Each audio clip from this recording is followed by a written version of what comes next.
Hey, this is Alan Powell from the film The Song. You're listening to Dispatch Radio.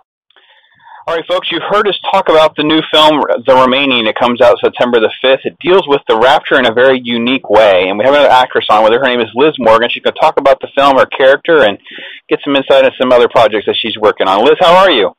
I'm really good. How are you? Awesome, and we've talked to Casey, the director, and Johnny, one of the lead stars, and Liz, we want to get your take on it. In a nutshell, can you summarize the take on the Rapture, what makes the Remaining so unique?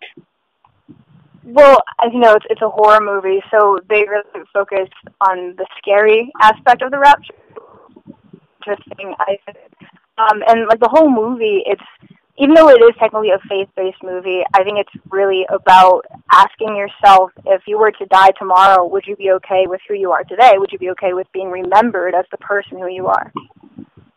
Very challenging indeed. And, you know, I think when you deal with something like the Rapture, it can be a very difficult topic and that kind of thing. When you read the script or when you was presented with the source material, did you know, or you're a faith-based Christian? Did you know a lot about the Rapture? What was your background?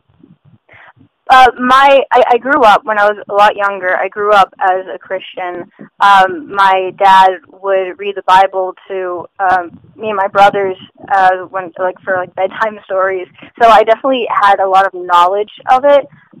So yeah, it was definitely a personal experience reading the script and getting to act into this.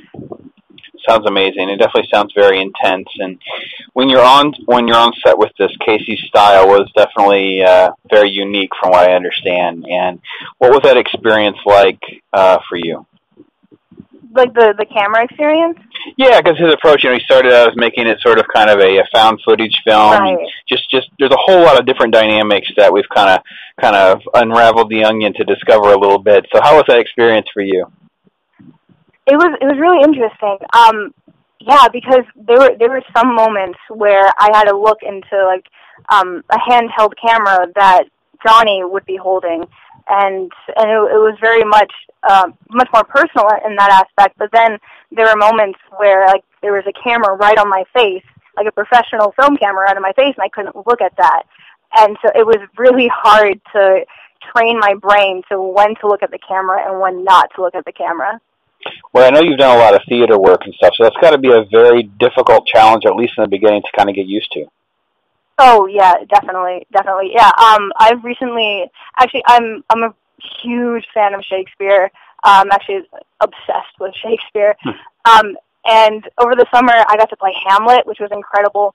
So I'm so used to being so much bigger on stage. So when it comes to film, and when I had to film for The Remaining, I had to really learn to be okay with being small and being able to whisper into the camera. It seems like such a great cast that you're able to work with. Of course, a lot of folks have recognized John Piper Ferguson as Tex from The Last Ship. And was there anyone on set that gave you some advice that's going to kind of help you to the next level? You feel like some advice may be able to carry on with you in the years to come? Oh, everyone. No, yeah, the whole cast and the crew, they were also supportive of me. Because the first day of filming, I was absolutely terrified. And everyone could tell, so they were kind of teasing me a little bit about it. Very nice, jokingly, lovingly teasing me, but still teasing me. And so, yeah, Johnny, Italia, Alexa, Sean, Brian, they all were so supportive of my acting, and they kept telling me that I was doing a great job and not to worry about it. And I've made so many friends with the crew, and everyone, it was like a family. It really was. There was no jealousy or anything like that. No rumors were going around, which was awesome. Sounds fantastic. And the film's called The Remaining.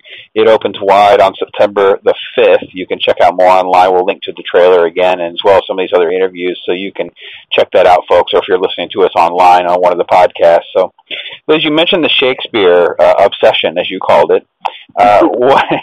What else do you have that you're working on right now, especially in the theater realm? I know that's a big passion of yours. Yes, I'm in a production, or will be soon in a production of Midsummer Night's Dream. Hopefully as Puck, because Puck is one of my dream roles. He's so great, and I love him. So that's what's going on right now. Before I was Constance in King John. which is a great experience because I got to play a mom, and I've never got to do that before. But right now, it's just Midsummer. That's fantastic. And you're in school, so you got a lot of that to juggle. Yeah, I'm in school right now, actually. I'm in a conference room. Well, it's nice enough for them to share their conference room with the Global Dispatch Radio program. That's fantastic. So, Liz, the Remaining's going to land, and something like this will not go unnoticed, even if it is not a monster blockbuster splash or anything like that. But just the concept of dealing with the Rapture in such a unique way is not going to go unnoticed. So, what are some of the take-homes that you think the viewers you hopefully will come away with? I really hope, and I think that the viewers will, after seeing this movie, will really question their lifestyle. It doesn't have to be about like religion, about Christianity, just who they are as people, and if they think of themselves as good people, and if not, what can they do to change that? Because the movie really it talks a lot about family and friends and what it means to really love someone. That's a big theme throughout the whole movie. So I think the viewers will definitely ask themselves the same question: Am I sending the right kind of love to certain people? It's definitely the place to begin. I know that as a Christian, it's one of the challenges that we face, and people feel like I'm good, I'm a good person, and this at least starts to shake people to their foundation a little bit to at least get to that point, and then to see if we can move them forward to something a little bit different in their faith beyond that. And Liz, what else do you like to do in your downtime? Because now you've got, your Shakespeare project coming up. The Remaining's going to draw. You got a lot of stuff going on. But what does Liz like to do in this time of her life? I like playing guitar. I play guitar a lot. I sing. I love reading. Watching movies is something I do way too much. You're a big movie buff? Yes. Oh, huge. I'm kind of the geek. What's at the top of your list of stuff that you like?